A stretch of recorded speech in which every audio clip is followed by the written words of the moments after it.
Morning everyone. আর আজকে হচ্ছে বুধবার, মানে আমার বউয়ের জন্মবার। Good morning everyone.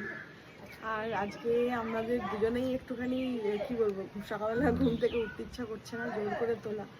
এই আমাদের যখন এই গ্রুপটা একসাথে হই না আমরা, তখনই এই কী হয় বলতো, একসাথে বসলেই এত হাহা হিহি হয়।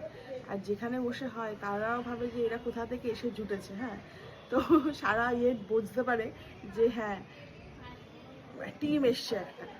তো ওই হ্যাঁ হ্যাঁ হি হি করতে করতে ওই ছাতার তলায়, তাও কটায় আমরা বাড়ি ঢুকলাম?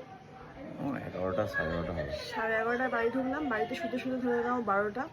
তারপরে যে শুয়ে তারপরে মানে এই সকালবেলা আবার যে মানে আর্লি মর্নিংয়ে ওঠা, পুজো করা, সব কাজ করা, এই দুজনেরই শরীর একদম ঢুলছে। না, যে সবই করেছি, ঝাড় দিয়েছি, মুছিনি আজ। আর ভালো ওদের জন্য করেছো। ভাতটা করেছি, ব্যাস, আর কিচ্ছু করিনি। নিজে শরীরে চান একটা করেছি, দিন ব্যাস। রেস্ট দিতে হবে। কিন্তু আমাকে বারণ করি যে সকালবেলা, অত সকালবেলা উঠে কি দরকার এই আছে আমার যে করার? এই পরিশ্রমটা না, মানে এটা আচ্ছা আচ্ছা মানুষও করতে পারবে না।